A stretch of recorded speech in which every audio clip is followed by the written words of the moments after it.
Risi-chan contacted us soon after.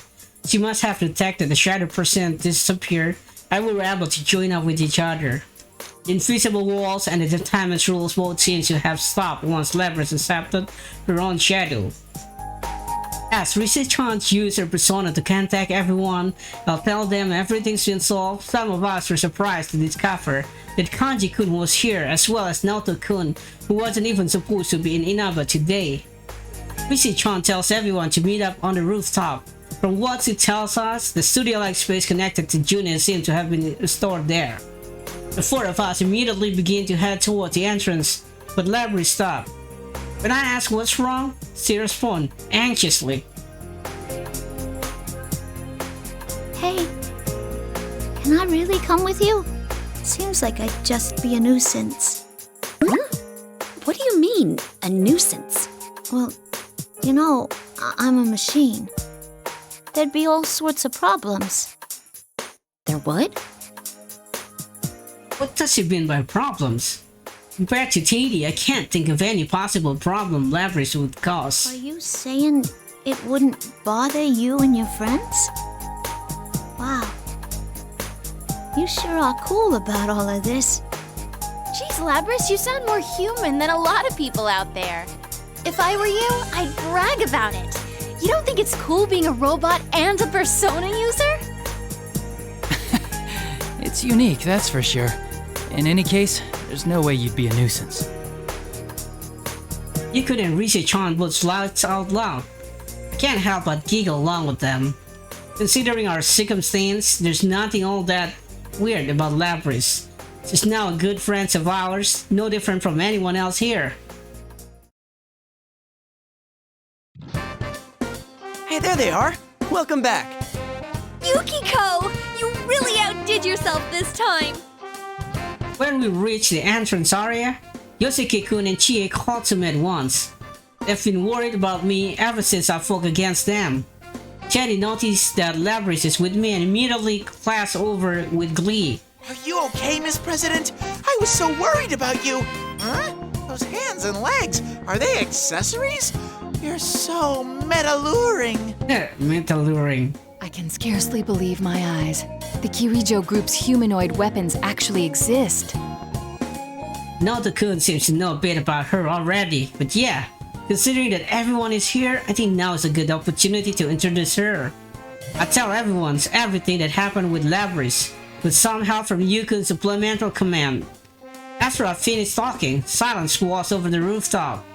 Labris has fallen silent too, and looked nervous. Kanji-kun was the first to speak. I don't really get what's going on, but everything worked out, yeah? Oh, I'm glad everyone's alright. What's with the jumping to conclusions? You're one of the things that got us into this mess, you know. Well, that was a... Anyone could have done that. Actually, are you feeling okay? You're not tired or... Oh, what am I saying? Of course you're tired. Huh? No, I'm fine. Isn't there something wrong with this picture? Shouldn't you guys be pissed at me and all? Huh? What would we be mad about? Nah, don't worry about it. We're cool. Pretty much all of us have caused trouble for each other because of our shadows. Yeah, especially Kanji-kun. Me? That's not fair. I never saw your guys' shadows, you know. Naoto's was pretty crazy, at least. Don't drag me into this. I mean, after the epithet given to Kanji-kun, I imagine that his shadow must have been far, far worse than mine. Hell no! Labris blinked in surprise after seeing the group's usually friendly face. See, I told you that there wouldn't be any problems. When I said that to her, Labris quietly replies back, "Man, you were right." And then... Well done, Amagi. I had every confidence that you could do this. I hear a voice behind me. When I turn around, I see Mitsuru's son and two other people. Who are they? Were they in here looking for Labris too? Like Mitsuru's son? They both have weird outfits. And the person... It's nice to meet you all. My name is Aigis. Thank you very much for saving my sister. The girl with a body similar to Labris seems to have noticed me looking at her and addresses me. Does he mean Labris? Then that means... What? Excuse me, but are you also... Yes, I too am a robot. She's kind of a later version of what Labris was built for. Oh, I'm Akihiko Sanada. Sorry for all the trouble. So Aichi-san is the robot and Aiko-san is the one wearing a red cape? Okay, I memorized them now. Actually, I guess it would actually be harder to forget them. In contrast to those two, Labris takes a step back. Her expression is tense. Is she nervous? Of course he is. They came in here looking for her after all. Oh yeah, I didn't introduce everyone to Mitsuru-san and her friends. While I'm still flustered, Yukon and Rise-chan officially introduced them to everyone else. And afterward, Mitsuru-san explained the circumstance of how they end up here to us. More like to Labrys though. How this case began by Labrys being dropped into a TV and how they'll pursue her into this world. As Mitsuru-san explained their intention, Labrys seemed to get even more nervous. He must be worried, but it's alright. Mitsuru-san realized Labrys' emotional state. He turns her gaze toward Labrys and kindly smiles at her. Don't worry. I'm not planning to seal you away again. But I ran wild and caused so much trouble. I mean, not just today, but back then, too. You've awakened to your persona and gained control over it. You're hardly a rogue test unit anymore. Besides, you have a heart. We would never treat anyone with a heart so poorly. Mitsuru-san really is as kind as I thought. Her emotion seems to have reached Labrys as well, and she's about to smile to answer Mitsuru-san. Expression got blank and she suddenly stopped moving. Huh? What's going on? Huh? Labris' recognition signal has been interrupted. Someone is hacking into her. Recognition signal? Hacking? What does it mean? Just as I'm about to reach toward Labrys. It's not over yet. A completely different person's voice came out of Labrys' mouth. Upon hearing that, Mitsuru-san noticed something add-on and muttered in surprise. Is this the same communication system we use? What are you standing around for? Everyone, get away from Labris! Labrys' hand quickly reached toward the X on her back. After a moment pause, she swung at us all without any hesitation. Labris! What's going on? I cannot gain access. She's being controlled. It isn't coming from inside this facility. The signal originates elsewhere. You mean outside the TV? This is just a little extra resistance. Now, entertain me. Labrys glanced toward us with glass eyes. It's when everyone is shell-shocked by the sudden turns of events. I stand before Labrys. What are you doing? It's too dangerous! I'll stop her. Isn't this part of protecting her? I need to stop this. Amagi. I don't know what's going on, but there's no way Labrys will try to hurt everyone. If someone is controlling Labrys, I have to put stop to it. I draw my fan and pass Labrys. I also made a promise with her earlier. A promise that I'll never let her suffer alone again. Please, wake up!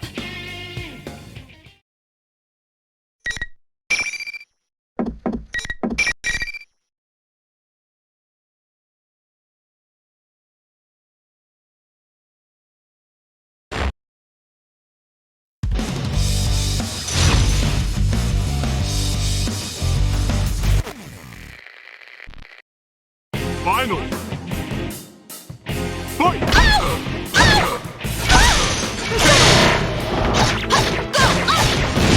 Sounds like Labrys with Persona. It's gonna be hard. This is it!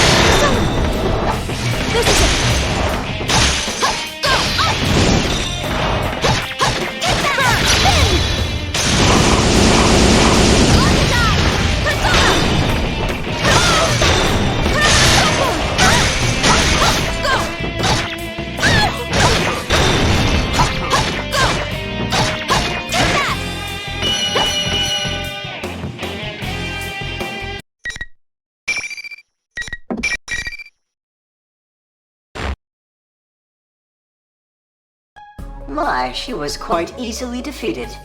Evidently, I didn't push her far enough. Well, She is a test unit, so this is as far as my little game goes. A disgustingly carefree voice emerged from Labris, who has cheese moving. Her eyes are still lifeless. My friend's Labris still hasn't returned. An uncomfortable fury raged through me, and hearing that voice describe her like some broken toy. Who are you? Give Labris back! Very well. I've acquired enough data after all. I should thank you all. Although this didn't work out, you did stay in it to the very end. Labris' shadow was only the mastermind of the tournament. I see now. You're the true culprit behind the whole thing. Mitsuru's words make me remember. Now that I think about it, Labris' shadow separated from Labris when she entered the TV. In other words, she's only sponsored the tournament, but she didn't drop herself into the TV. Without someone to do that, this case could not have happened. Does it mean the culprit is constantly Labris from somewhere outside the TV? From somewhere safe? That can't be forgiven. Indeed. It was I who stole Labris away. Since I don't have a persona and can't enter a TV, I needed a puppet that could run amok for me. Labris' persona was only partially awakened, so I had a feeling her shadow would appear if she underwent a little suffering. You got the better of me this time. You deserve to know at least that much. This time? Are you still planning something? The culprit mocks us. I can't take this anymore. I thought that I finally was able to save her. I thought that everything would be alright now. That's enough! You're the worst! Labris has a heart! How can you do this to her knowing that? A heart, Meaningless. Whether or not she has one matters not at all to my plan. What? That's it! The voice continues mocking us and ignores my words. Well then, everyone, until we meet again.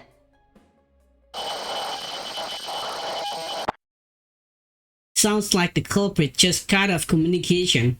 As communication cuts off, Labris falls to her knees. Rush over and support her body, but she's gone completely limp and her metal body is very heavy. Everyone here goes silent and a happy atmosphere fills the area. Mitsuru's sons look gloomy, but she speaks up with determination in her voice. It seems whoever our adversary is, they're connected to us. I advise you not to get involved in this matter any further. From here on, you should leave this to us. Wait a second! We can't just leave things like this! I understand how you feel, but this is too dangerous for you. We will do our best to ensure that no harm comes to you. Trust in us and let us work. This is different from the way she was acting toward me earlier. This time, Mitsuru-san isn't testing me, but is completely rejecting our involvement outright with a firm will. I think that what she's saying is probably the correct course of action.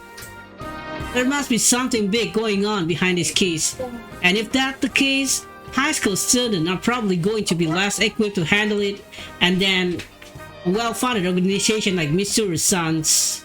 But still, I can't just back down. Guys, let's leave this to them. Huh? Are you serious? You can must realize Mitsuru-san's resolution too. This must be something we have to come to an understanding about. We might understand that, my heart still... Yukiko, it's best for now if we go home. You can put his hand on my shoulder. Huh? Did I just hear him say, "for now," under his breath? When I look up in reaction to Yukon's word, I see a strong fire in his eyes. I nod in recognition.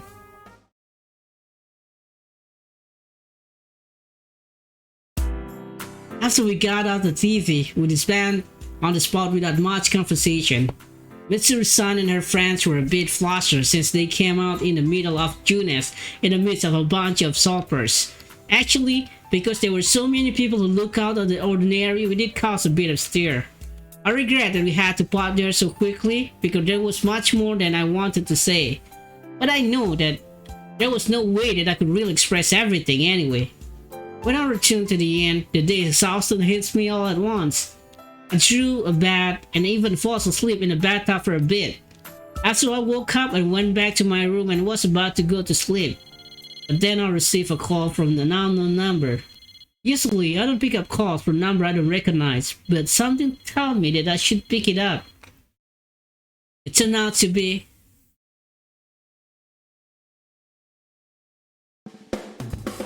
And allow me to thank you once again. You did a lot to help today.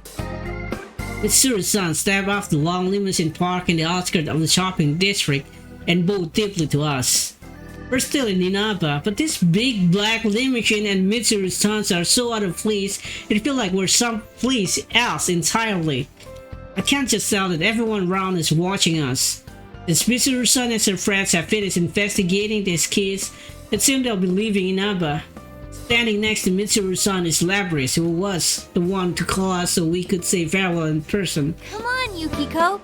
We have to see her off properly. Huh? Yeah. Labrys was controlled by the culprit back on the roof, but there seems to have been no major issue with her body, so she looks like she's going to be fine. I should be happy because I know that Labrys is safe, so I should be smiling, but I just can't. End up speaking gloomily. You really are going with them. I'm gonna miss you guys, but I made my decision to throw in with Mitsuru-san. I want to capture whoever's behind this. Whatever it takes. You know how you protected me this time. Now it's my turn to repay the favor. I'm about to say that sis doesn't have to worry about such thing, but I stopped myself. I see. So Labrys made the decision herself. I wish she could stay here with us. But if my friends made this decision, then I need to support her. I'm definitely gonna be back someday. So, why don't you give me a rain check on that promise? Sound good? Yeah, that's all right. It's still a promise. Hearing that, I was finally able to smile for Labrys. It's right, it's not like this will be the last time we see each other. Our promises will never change. I'll be waiting for you, though. If you break my promise, I'll make you rue the day. Labrys laughed and shrugged at my joke. I need to protect this place, the place where she promised she'd return to. It's not just succeeding the inn anymore. I have another reason I need to stay here. We'll all be waiting for you. Come back soon. Everyone feels the same way too. It's sad that we have to part with someone after we just become friends with them. But we all believe that we'll see her again. Labrys looks like she's about to cry, but she managed to keep her smile and nods.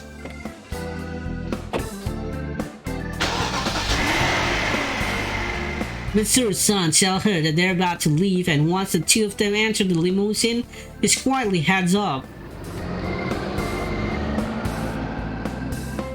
Labrys pokes her head out the window and waves back at us. She keeps waving until we can't see the car anymore. Oh, she's really gone. Yeah, but she said she'd come see us again, so enough with the pitiful frown. What? Did you just call me pitiful? What an incredibly rude thing to say to an idol. Just so you know, I've done a lot of ads for companies under the Kirijo umbrella. I wish I could have introduced myself better.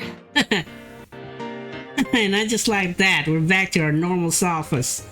It is sad that Labrys isn't here, but Kanji-kun is right, and Golden Week has just started for us. I wasn't able to prepare another box line so quickly after yesterday's event, but instead I have a great suggestion. Hey, why don't we go to June S? We haven't had our welcome back party for Yukon yet. Great idea, Yuki-chan. I was just thinking the same thing. You're right. It's been a while too, so let's all go there and catch up. Yosuke-kun and Yukon glance at each other upon hearing my suggestion. Could they be scheming something? Alright, sounds like a plan. We have a few things to talk to them about too, right, partner? Yeah, let's go, everyone. Look, that's like some kind of secret friend wink, isn't it? They're definitely up to something. I'm not exactly sure what's going on between them, but I do have an idea. I'm guessing it's probably something we're all together for, right? We still have a lot of Golden Weeks left after all. After the welcome back party for Yukon, Chia and I are in the missionaries goods section and looking at trinkets.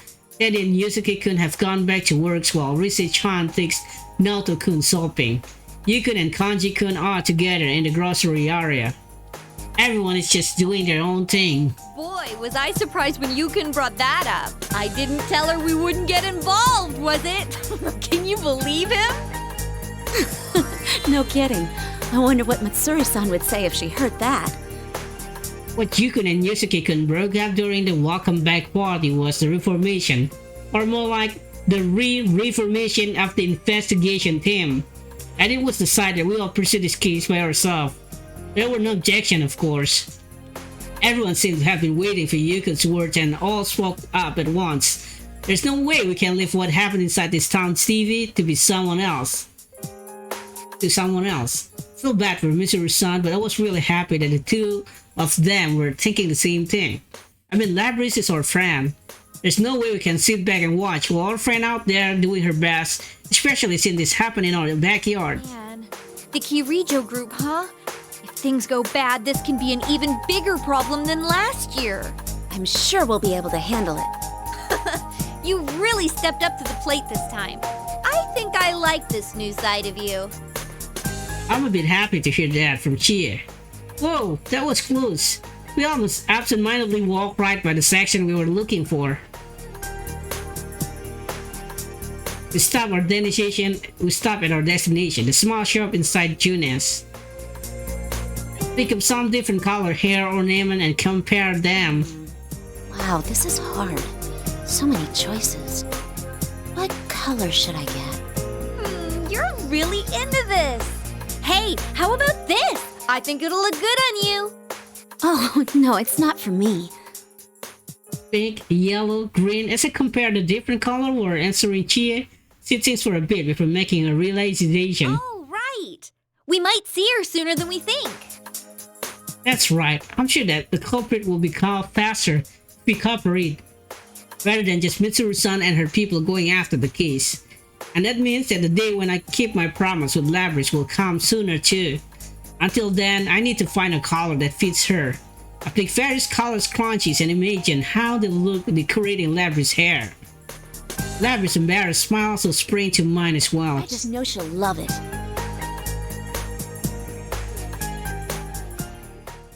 Yeah, very good. Don't surprise me after a bunch of episodes. Good game.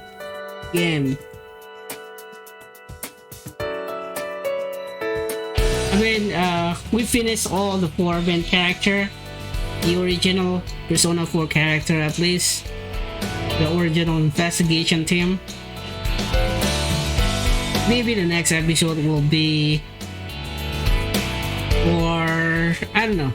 P-1 group, I think. Let's see what happened to... we didn't I guess. So maybe... Mitsuru-san. Yeah, that's the Mitsuru-san. Thank you for watching and have a nice day. Welcome to the Velvet Room. This place